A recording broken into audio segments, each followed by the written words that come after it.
As the 2020s start off with new and ambitious projects already in the work from professional and indie horror game developers alike, it's important to reflect upon what was significant in the last decade when it comes to what scared us the most in terms of gaming. This is the Midnight Researcher, and based upon impact, popularity, and general feelings of terror, I present to you 5 horror games that defined the 2010s.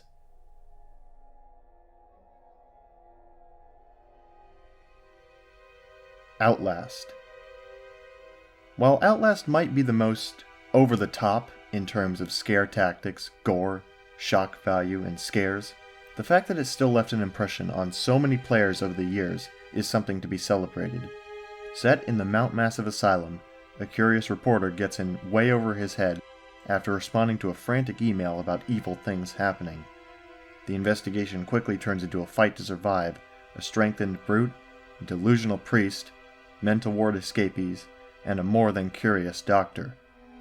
Taking the style of many a classic horror trope done right, Outlast serves as a terrifying experience with a good, layered story to present to those brave enough to experience it. You're doing choice here, buddy.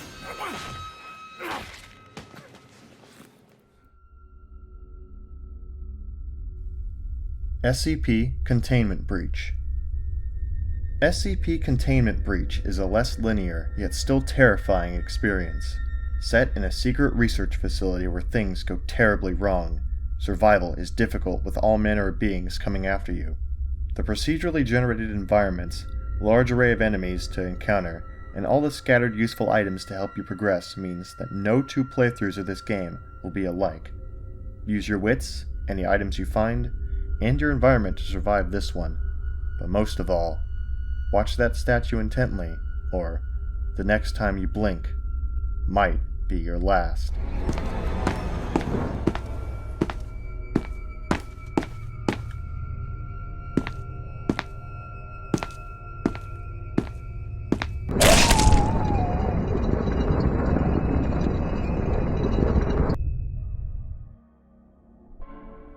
Slender, the 8 Pages.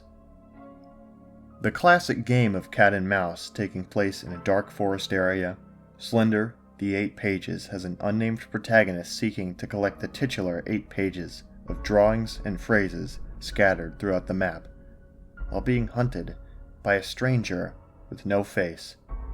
The anticipation of expecting to see this unknown, uncanny entity behind every tree kept each who played this game for the first time on their toes. Internet popularity of both the character of the Slender Man and the game itself made sure this game, and the time spent playing it, was never forgotten.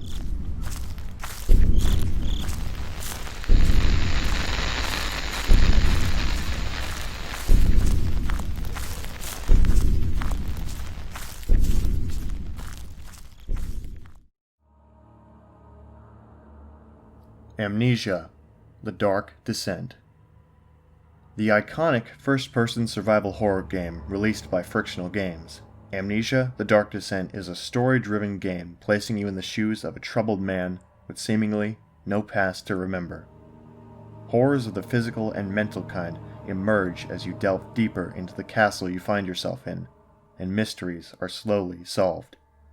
Amnesia: The Dark Descent featured revolutionary physics, lighting, and scripting for its time, and, unique to the horror scene of that time, a toolkit which allowed fans of the game to create their own experiences using the same game engine in the form of custom stories.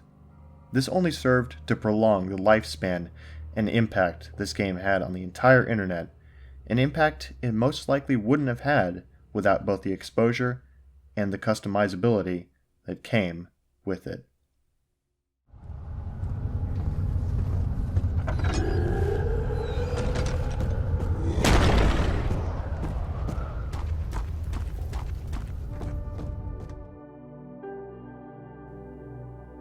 Cry of Fear.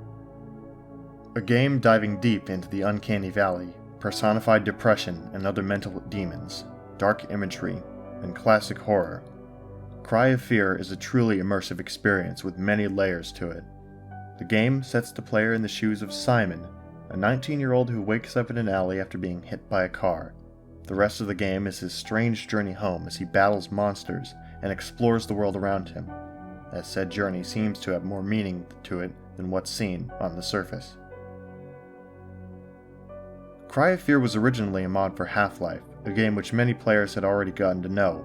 It features a first-person shooter experience, and while this is different compared to a lot of other games that came out within the last decade, the shooter aspect doesn't take away from the experience or story, but rather enhances it. The gameplay takes the player through many struggles, and it's up to them to make sense of the story and choose wisely on what few choices the game offers to them. The creatures' designs are iconic and terrifying as well. This is another title where widespread exposure on the internet and additional customizability helped this game grow beyond what it originally was, and helped it make a profound impact on all who played.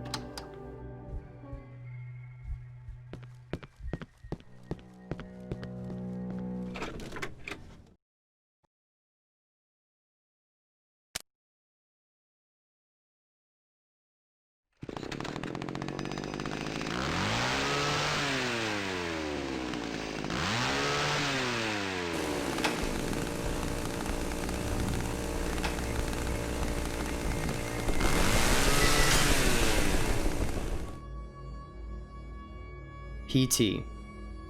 A bonus entry to this list, PT appeared mysteriously on the PlayStation Network in mid-August 2014. There was no real indication of what this game initially was, being released by a group called 2010's Studio. Upon launching this game, players would take control of an unnamed protagonist set in an endlessly looping hallway. As the loops progress, you get ever-increasing signs that something yet unseen is not quite right. The game is as cryptic as it is atmospheric, merging insinuations of a larger story with gameplay that had anyone who played it on the edge of their seat. The ending of the game makes it known that PT was to tease Silent Hills, a future title in the Silent Hill series, with 7780's Studio being a false name for Kojima Productions. However, development of this game was cancelled afterwards, and PT itself was made near impossible to play. However, numerous fan remakes and retrospectives to this game have continually highlighted the fact that this was a very unique experience of psychological horror.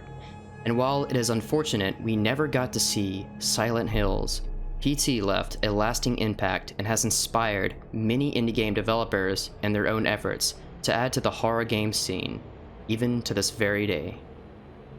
I'm talking to all the fine, upstanding folks got their wet, their cut, got their jobs pulled out from under us. You know what to do. Now's the time. Do it.